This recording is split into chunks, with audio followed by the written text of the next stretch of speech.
राम राम बहन भाइयों माताओं, ज्ञान कन्या चैनल में आप सबका स्वागत है। आज मैं आपको पंचभिक्षु की कहानी व पंचभिक्षु का व्रत कैसे करते हैं उसके बारे में बताऊंगी।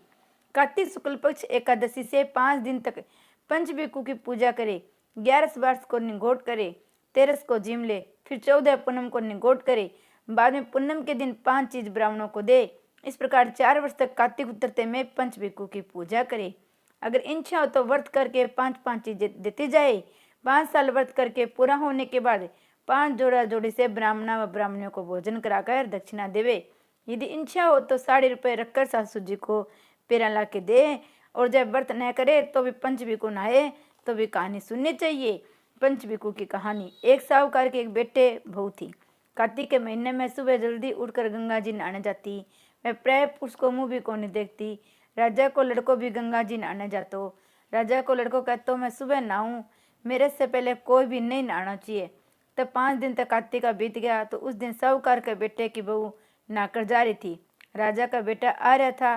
शोर जल्दी सुनने से वह जानने लगी, जिसे वह अपनी मोती की माला वहीं पर भूल गई। तब राजा के बेटे ने वह मोती की माला देखी तो देख कर कहा, यह माला इतनी सुंदर है तो पहनने वाली कितनी सुंदर होगी। बाद में सारी नगरी में ढिंढोरों पिटवा दियो। जिसकी ये माला है वह मेरे पास 5 रात आवेगी तब मैं उसको ये माला दे दूंगा। और खुद वहाँ तोते का पिंजरा टांग कर बैठ गया। सुबह साहूकार की बू आई तो पहली पेड़ी पर पाव रखो। बोली, अगर मेरे में सत्य है तो वह इसे पापी ने नींद आ जाइयो। उसे नींद आ गई, वह नाकर चली गई। राजा का बेटा उठकर बैठ गया और तोते से पूछा वह आई थी के? तोते ने कहा वह कैसे आई थी। उसने पूछा वह कैसी थी? तोता बोला, अम्बा जैसी बिजली, गुलाब जिसो रंग। राजकुमार ने कहा, आज तो मैं उंगली चीर के काट के लेट जाऊंगा तो मैंने नींद भी को नहीं आवेगी। दूसरे दिन वह उंगली चीर कर बैठ गया। जब वह आई तो भगवान से प्रार्थना करने लगी। राजकुमार को नींद आ गई और वह नाक चली गई। तब उसने उठकर तोते से पूछा। तोते ने सारी बता दी। तब राजकुमार बोला, आंखों में मिर्च डालकर बैठूंगा। रात को मिर्च डालकर बैठ गया और सारी रात आधी रातें तो वह करता रहा। सुबह ठंड को टाइम हुए, मैंने नींद आ गई, वह आई और चली गई। राजकुमार ने तोते से पूछा, आई थी? उसने कहा आई थी। फिर उसने कहा, आज तो बिना बिस्तर के बैठूंगा। वह रात को बिना बिस्तर के बैठ गया। जब वह नहाने आई तो फिर भगवान से वही बात कही तो राजकुमार को नींद आ गई। जब वह नहाकर जाने लगी तो आंख बंद करके चली गई। राजकुमार ने उठकर देखा तो वह नहाकर चली गई। तो बोले, आज तो मैं आग की अंगीठी रख कर बैठूंगा जिससे नींद को नहीं आवेगी। और अंगीठी रखकर बैठ गया। साहूकार की बहू ने भगवान से कहा, 4 रात तो निकाल दी, आज की रात और निकाल दियो। भगवान ने उसका सत्य रखा। राजकुमार ने नींद आ गई।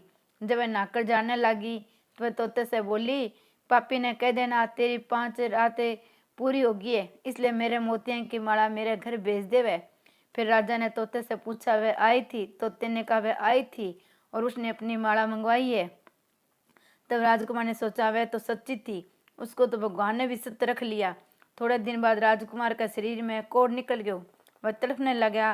तो राजा ने ब्राह्मण ने बुलाकर पूछो कि मेरे बेटे को शरीर क्यों जल रहा है। तब ब्राह्मण ने कहा, यह पतिव्रता स्त्री पर बुरी नजर रखी है, इसलिए रोग लाग्यो है। तब राजा ने पूछो, अब ठीक क्या हो सी? तब ब्राह्मण ने कहा, उस साहूकार की बहू को धर्म की बहन बना ले, उसके नायडे जल से नावे तो उसको को ठीक हो जाओगो। राजा उसकी माला लेकर घर गए हो।